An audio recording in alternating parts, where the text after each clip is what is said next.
السلام علیکم اسٹوڈنٹس، امید کرتی ہوں آپ سے بالکل خیریت سے ہوں گے۔ جی اسٹوڈنٹس آج ہم جو ہے وہ اردو 101 کے لیکچر نمبر 22 کو دیکھیں گے۔ اس میں جو ہے وہ ہم نے دیکھنا سر سید احمد خان کے مضامین، یعنی سر سید احمد خان کی زندگی اور ان کی خصوصیات اور انہوں نے کیا لکھا تھا، کس ٹاپک پہ لکھا تھا، تو وہ ساری جو ہے وہ آج ہم ڈیٹیل سے سر سید احمد خان کے بارے میں دیکھیں گے، ٹھیک ہے۔ تو اس لیے جو ہے وہ اگر آپ چینل پہ نہیں ہیں تو چینل کو سبسکرائب کر لیں تاکہ میری ہر آنے والی ویڈیو آپ تک بآسانی پہنچ سکے۔ چلیں جو ہے وہ ہم سب سے پہلے دیکھتے ہیں کہ ان کا زبانی خاکہ دیکھتے ہیں، ٹھیک ہے۔ اب دیکھیں جو سر سید احمد خان یہاں پہ نا تھوڑا ڈبل ہو گیا، ان سے نا مس پرنٹ ہوا ہے شاید، تو یہاں پہ صرف یہی آنا تھا کہ سر سید احمد خان۔ سر سید احمد خان جو ہے وہ 12 اکتوبر 1817 کو دہلی میں پیدا ہوئے تھے۔ یہ اپنی یاد کر لینی ہے اس کا جو تعارف ہے۔ ان کے والد کا نام کیا تھا؟ میر تقی میر تھا، اور وہ ایک متوکل اور پرہیزگار آدمی تھے جو ان کے والد تھے۔ انہوں نے سر سید کی تعلیم و تربیت میں اہم کردار ادا کیا، اور حصول علم کے بعد انہوں نے جو ہے وہ سر سید احمد خان کو 1838 میں یعنی 1838 میں سر رشتہ دار مقرر ہوئے۔ بعد ازاں انہوں نے جو ہے وہ منشی، مصنف اور صدر امین کے عہدوں پر جو ہے وہ متمکن رہے۔ سنہ 1857 کے بعد سر سید احمد خان نے مسلمانان ہند کی اصلاح کا بیڑا اٹھایا، یعنی جب 1857 کی جو جنگ ہوئی تھی اس میں کے بعد پھر اس سلسلے میں وہ کہتے ہیں کہ 1860 میں غازی پور میں انہوں نے ایک سائنٹیفک سوسائٹی قائم بھی کی اور ایک انگریزی اسکول کی بھی بنیاد رکھی تھی۔ 1864 میں علی گڑھ میں سوسائٹی کا ایک رسالہ علی گڑھ انسٹیٹیوٹ گزٹ جاری کیا، ٹھیک ہے۔ اس کے بعد جو ہے 1870 میں انگلستان سے واپسی پر تہذیب الاخلاق کا اجرا کیا انہوں نے، ٹھیک ہے۔ اور اس کے بعد 1875 میں علی گڑھ میں ایم اے او اسکول کی بنیاد رکھی، جیسے بعد ازاں کالج، اور ان کی وفات کے بعد یونیورسٹی کا انہیں درجہ مل گیا۔ پہلے وہ ایم اے او اسکول تھا، پھر اس کے بعد انہیں کالج، اور پھر ان کی وفات کے بعد جو ہے یونیورسٹی کا درجہ ملا اسے۔ پھر اس کے بعد جو ہے وہ سید نے جو ہے وہ 1898 میں وفات پا لی۔ یہ ان کا جو ہے وہ تھوڑا سا تعارف تھا ابتدائی زندگی کا۔ اس کے بعد جو ہے وہ ان کی خصوصیت کیا تھی؟ دیکھیں سر سید احمد خان ہمہ وقت یعنی ہر وقت جو ہے وہ جہد شخصیت کے مالک تھے۔ مسلمانان ہند کے لیے ان کی تعلیمی، سیاسی، معاشرتی اور ادبی خدمات محتاج بیان نہیں۔ انہوں نے پہلی مرتبہ جو ہے وہ اردو میں سنجیدہ اور مقصد پسند ادب کا آغاز کیا۔ سنجیدہ اور مقصد پسند جو ہوتا ہے، یہ ان کی مضمون نویسی کے اثرات ہیں کہ مولانا حالی، نذیر احمد، شبلی، آزاد، محسن ملک، ذکاء اللہ اور ایسے دوسرے رفقا نے ادب میں مقصد پسندی کی راہ لی، یعنی ان کی وجہ سے سید احمد خان کے بعد ان کو دیکھتے ہوئے، ان کو پسند کرتے ہوئے، انہوں نے بھی یہ جتنے بھی بعد میں ہمارے پاس جو ہے وہ آئے ہیں، جیسے کہ مولانا حالی، نذیر احمد وغیرہ، انہوں نے جو ہے وہ اس مقصدی پسندی کی راہ لی تھی، ٹھیک ہے۔ یوں اردو میں تاریخی، تنقیدی، فلسفیانہ، مذہبی اور معاشرتی موضوعات کو جگہ ملی، پھر ٹھیک ہے۔ اس کے بعد جو ہے وہ ان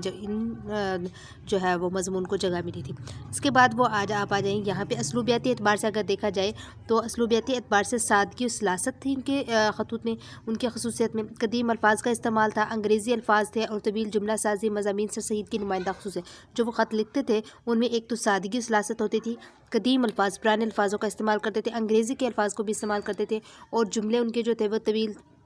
ہوتے تھے، ٹھیک ہے۔ یہ سارے ان کی خصوصیات ہیں۔ اس کے بعد وہ کہتے ہیں کہ 19ویں صدی کا دور جس سے سر سید احمد خان کا تعلق ہے،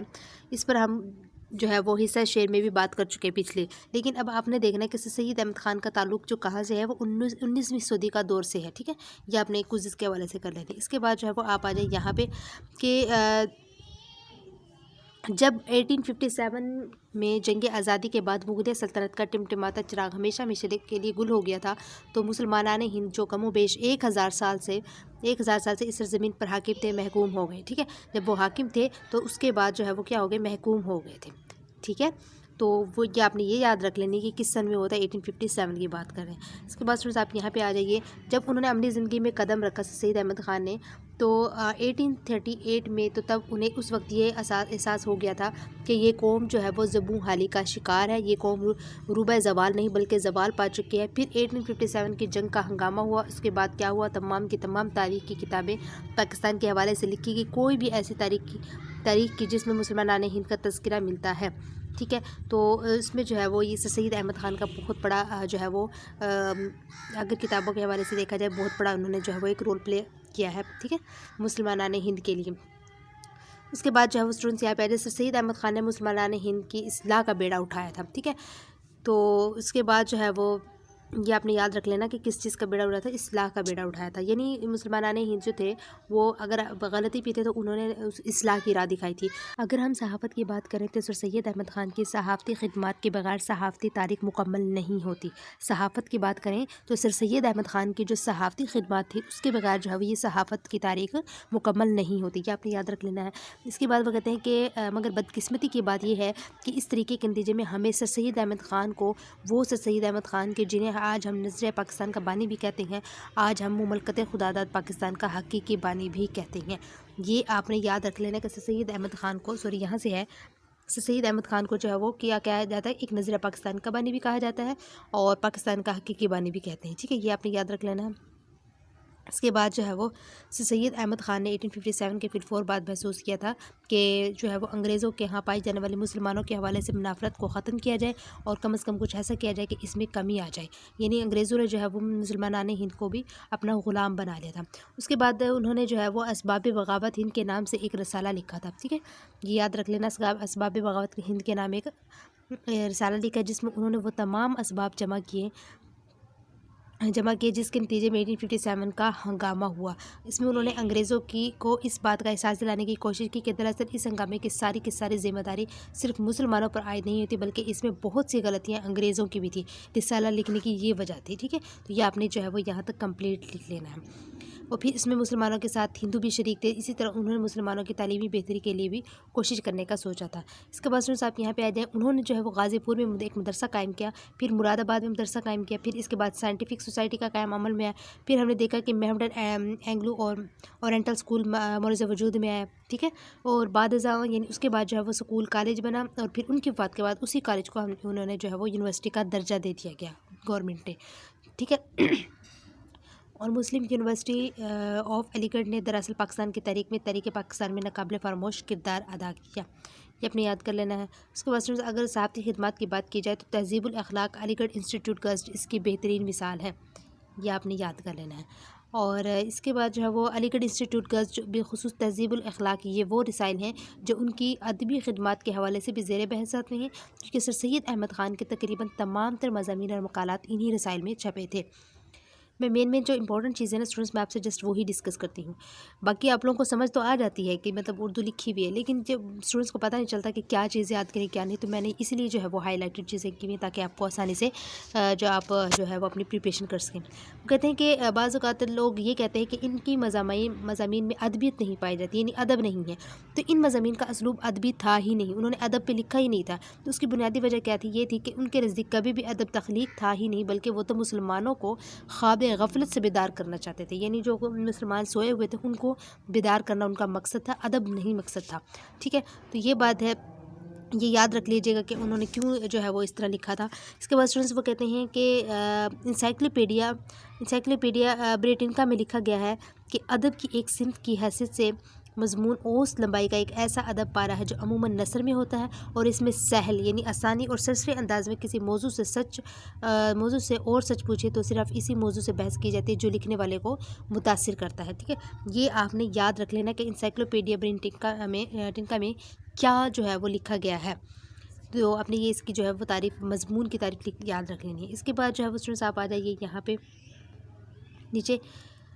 وہ کہتے ہیں بنجمن اے ہیڈرک اپنی کتاب ٹاپس آف میں کیا بیان کرتے ہیں، وہ کہتے ہیں کہ مضمون کی، یہ آپ نے یاد رکھ لینا، میں نے اوپر والا بھی کہا، یہ شارٹ کے حساب سے امپورٹنٹ ہے، مضمون کی خصوصیت کا خلاصہ پیش کرتے ہوئے ہم کہہ سکتے ہیں کہ یہ نثر کا ایک چھوٹا سا ٹکڑا ہے، مضمون کو دیکھیں تو نثر کا ایک چھوٹا سا ٹکڑا ہے جو اپنے موضوع سے مکمل اور منطقی طور پر بحث نہیں کرتا بلکہ موضوع کے متعلق مصنف کے خیالات کو ظاہر کرتا ہے، خیالات جو سنجیدہ بھی ہو سکتے ہیں اور نہیں بھی، لیکن جن کے اظہار میں بڑی صناعی سے کام لیا جاتا ہے، بڑے یعنی جو ہے وہ کہتے ہیں کہ دلچسپی سے، بڑی جو ہے وہ گہرائی سے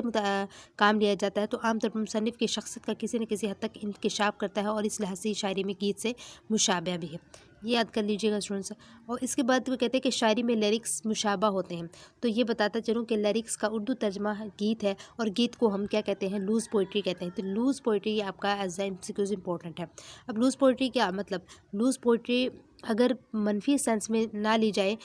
لوز پوئٹری سے مراد ہے ہلکی پھلکی شاعری جس میں ڈائریکٹلی بالواسطہ طور پر محبت کی بات کی جاتی ہے یا عاشق اور محبوب کی قصے دیکھنے کو ملتے ہیں، ٹھیک ہے، ڈائریکٹ ان کی محبت کا اظہار ملتا ہے، تو یہ کیا ہوتا ہے، لوز پوئٹری ہوتا ہے۔ اگر ہم نیگیٹو میں نہ جائیں تو مضمون اس سے بہت زیادہ ہم مختلف ہے۔ مضمون بسا اوقات اس قدر سنجیدگی کا حامل ہوتا ہے کہ اس میں تمام کے تمام فلسفیانہ گورکھ دھندوں کو نمٹانے کی کوشش کی جاتی ہے۔ یعنی مضمون جو ہے وہ اس لحاظ سے اگر دیکھا جائے تو وہ بالکل ڈیفرنٹ ہو جائے گا، کیونکہ لوز پوئٹری میں جو ہے وہ ہلکی پھلکی شاعری ہوتی ہے، ٹھیک ہے،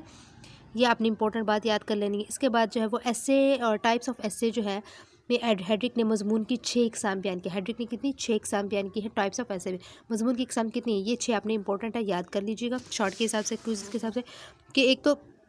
شخصی مضمون، بیانیہ مضمون، کرداری خاکہ یا مضمون، تنقیدی مضمون، ادارتی مضمون، مفکرانہ مضمون، یہ 6 آپ کے جو ہے وہ اس کی اقسام ہیں۔ اب دیکھیں شخصی مضمون کیا ہوتا ہے، انہوں نے الگ الگ سے ڈیفائن کی، یہ سارے آپ کی یاد کرنے کی چیزیں ہیں۔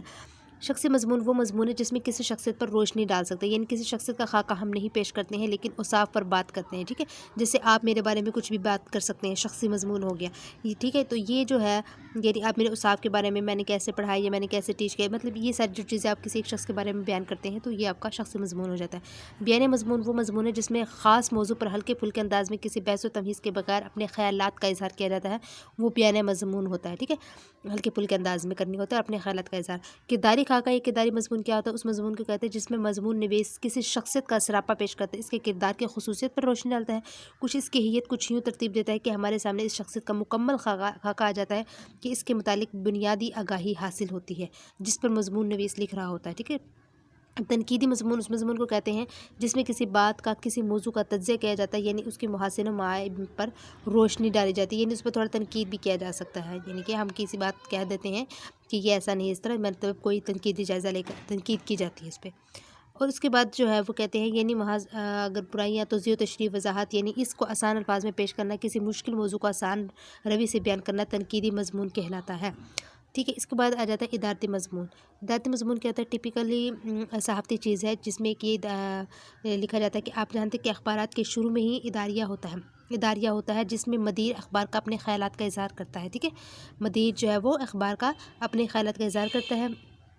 لکھنے والا، اور یہ خیالات سیاسی نوعیت کے بھی ہو سکتے ہیں، کھیلوں کے متعلق بھی ہو سکتے ہیں، معاشرت کے متعلق بھی ہو سکتے ہیں، لیکن بہرحال ان میں ہلکا پھلکا انداز اختیار کیا جاتا ہے اور فلسفیانہ بات چیت نہیں ہوتی اس میں، ٹھیک ہے۔ آخر میں چھٹے نمبر پہ ہمارے پاس ہے وہ ہے مفکرانہ مضمون۔ یہ وہ مضمون ہوتے ہیں جس میں جو ہے وہ فلسفہ حیات سے بات ہوتی ہے، جس میں فلسفہ کے گورکھ دھندے سمیٹنے نمٹانے کی کوشش کی جاتی ہے، ٹھیک ہے۔ تو یہ مضمون جو ہے وہ خاص گاڑے نوعیت کے ہوتے ہیں اور ان کے لیے جو ہے وہ سمجھانا تا وقت یہ کہ اس کی دلچسپی اس مضمون سے نہ ہو پڑھنے والے کی، تو اس وقت تک انہیں سمجھنا مشکل ہو سکتا ہے کسی بھی عام قاری کے لیے، ٹھیک ہے، یہ آپ نے 6 کے 6 آپ نے یاد کر لینی ہے۔ اس کے بعد جب آپ نے آ جانا یہاں پہ سر سید احمد خان کی جو مضمون نویسی کی سب سے پہلی اور بڑی خصوصیت، اس کی نا کچھ خصوصیات ہیں جو میں نے ہائی لائٹ کی ہیں، آپ نے یہ اچھے سے یاد کر لینی ہے، ٹھیک ہے۔ اس کی خصوصیت یہ ہے کہ سب سے پہلی بڑی خصوصیت ان کی سادگی و سلاست ہے، یعنی وہ سادہ اور سلیس عام فہم انداز میں گفتگو کرنا چاہتے تھے، عام فہم انداز میں لکھنا چاہتے تھے، یہ اس کی پہلی بڑی خصوصیت تھی، سادگی و سلاست کی، ٹھیک ہے۔ اس کے بعد مضمون نویسی کی جو دوسری خصوصیت ہے وہ قدیم الفاظ کا استعمال ہے، یعنی قدیم لفظوں کا استعمال کیا جاتا تھا، جیسے کہ پہلے زمانے میں ہوا کرتا تھا آوے آئے میں بدل چکا ہے اب تو، ٹھیک ہے، جاوے پہلے جاوے ہوتا تھا اب جائے میں بدل چکا ہے، تو وہ قدیم لفظوں کا بھی استعمال کرتے تھے، یہ بھی ان کی خصوصیت تھی۔ پھر ان کی جو ایک خصوصیت تھی اس میں جو ہے وہ پائے جانے والے انگریزی الفاظ کا بھی استعمال ہوتا تھا، ٹھیک ہے۔ اب سر سید احمد خان کو پتہ تھا کہ وقت جو ہے وہ بدلتا جا رہا ہے، آگے آگے جو ہے وہ انگریزی آ رہی ہے، تو انہوں نے جو ہے وہ اپنے مضمون نویسی میں جو ہے وہ انگریزی الفاظ کا بھی جو ہے وہ استعمال کیا تھا، جیسے کہ انہیں حالانکہ پتہ بھی تھا، جیسے کہ مثال کے طور پر نیچر کا لفظ ملتا ہے تو وہ بیہیویئر کا لفظ ہمیں ان کے ہاں ملتا ہے، یا پولیٹکس کا لفظ ہمیں ان کے ہاں ملتا ہے، اس طرح سے بہت سے اور الفاظ بھی ہیں، حالانکہ اردو میں ان کے لیے ہمارے پاس نیچر کی جگہ پر فطرت بھی لکھ سکتے تھے، ٹھیک ہے، یا بیہیویئر کی جگہ پر وہ رویے لکھ سکتے، پولیٹکس کی جگہ پر وہ سیاست یا نیشن کی جگہ پر قوم، ہمارے پاس الفاظ موجود ہیں، لیکن انہوں نے انگریزی الفاظ کا استعمال کیا کیونکہ وہ جانتے تھے آگے انگلش کا دور آ رہا ہے، انگریزی کا، یہ آپ نے کر لینی۔ اس کے بعد جو ہے وہ کہتے ہیں سر سید احمد خان کی جو چوتھی خصوصیت تھی وہ مقصدیت تھی۔ مقصدیت سے مراد ایسا ادب تخلیق کرنا ہوتا ہے کہ جس میں ہم مقصد کو پیش نظر رکھیں، جس کا مقصد ادب برائے ادب نہ ہو، یا جس کا مقصد محض طبع احساس کی تسکین نہ ہو، یعنی ہم اس لیے ادب تخلیق نہ کریں کہ ہم لوگوں کو خوش کرنا چاہتے ہیں، ہم لوگوں کی طبیعتوں پر حسن و جمالیاتی احساس کو پیدا کرنا چاہتے ہیں، بلکہ مقصدیت سے مراد یہ ہوتا ہے کہ تحریر میں کوئی نہ کوئی بات ایسی ہو، کوئی نہ کوئی موضوع ایسا ہو کہ جس سے کوئی فائدہ ہو سکے، جس کا کوئی مقصد ہو، یعنی کوئی نہ کوئی ایم ہو، جیسے اگر آپ کوئی اسٹڈی کر رہے ہیں تو آپ کا کوئی مقصد ہے کہ آپ نے کیا کرنا ہے،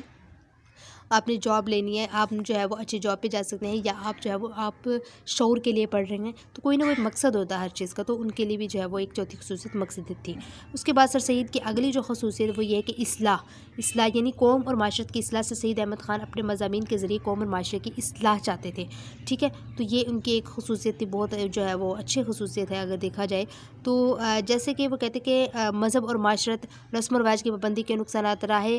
سنت اور رد بدعت، طریقہ زندگی جیسے مضامین کی مثال دے سکتے ہیں۔ ان میں جو ہے وہ اصلاح کی گئی ہے، اصلاح کی بات کی گئی ہے۔ اس کے بعد جو ہے وہ اسٹوڈنٹس آپ آ جائیں یہاں پہ، سر سید کے مضامین کی ایک بڑی خصوصیت قومی اور ملی فلاح ہے، وہ قوم کی فلاح پہ چاہتے تھے۔ اب سوال یہ پیدا ہوتا ہے کہ ہم نے کہا کہ ان کے ہاں ایک تو مقصد بھی پائے جاتے تھے جو ہم نے پیچھے پڑھے اسٹوڈنٹ، اور اب جو ہے وہ کہہ رہے ہیں کہ جو ہے وہ فلاح بھی چاہتے تھے، تو ان کے ہاں اصلاح کا جذبہ تھا، تو ظاہر ہے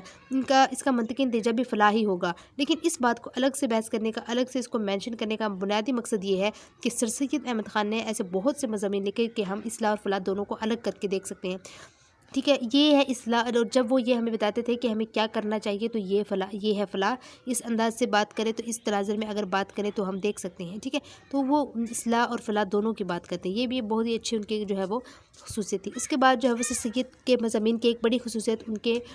متنوع موضوعات ہیں، یعنی سر سید احمد خان نے عام سے لے کر خاص تک، سیاست سے لے کر تعلیم تک، عوام سے لے کر خاص تک، نفسیات سے لے کر سماجیت تک ہر حوالے سے بات کی ہے، یہ اپنے کر لینی۔ اس کے بعد آ جائیں یہاں پہ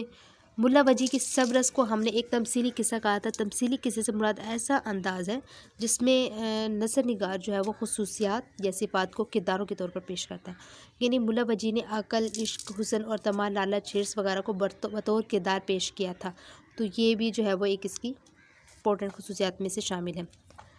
اس کے بعد آپ یہاں نیچے آ جائیں، یہاں پہ جو ہے وہ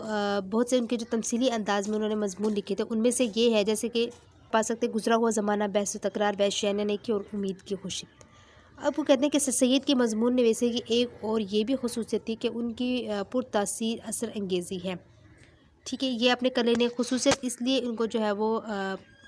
اثر انگیزی کو ہم نے سر سید احمد خان کے اسلوبیاتی یا مضمون نویسی کی خصوصیت اس لیے گردانا ہے، اس لیے کہا ہے کہ سر سید کے جو اسلوب نے، سر سید کے مضامین نے اردو نثر کو بہت کچھ دیا، منفی یا یوں کہہ لیجیے توثیقی اعتبار سے بھی اور تردیدی اعتبار سے بھی۔ اب یہ دو پوائنٹ دیے گئے ہیں، ایک توثیقی اعتبار سے اور دوسرا تردیدی اعتبار سے، ان دونوں کو انہوں نے آگے بہت ڈیٹیل میں جو ہے وہ بات کی ہے، تو ہم جو ہے وہ ان کی مین چیزیں دیکھیں گے۔ تو سی کے اعتبار سے سب سے پہلے دیکھیں گے کہ وہ کیا کہتے ہیں کہ اس طرح سے کہ سید احمد خان نے جب اپنے مضامین تہذیب الاخلاق میں خاص طور پر چھاپے، ان کے مضامین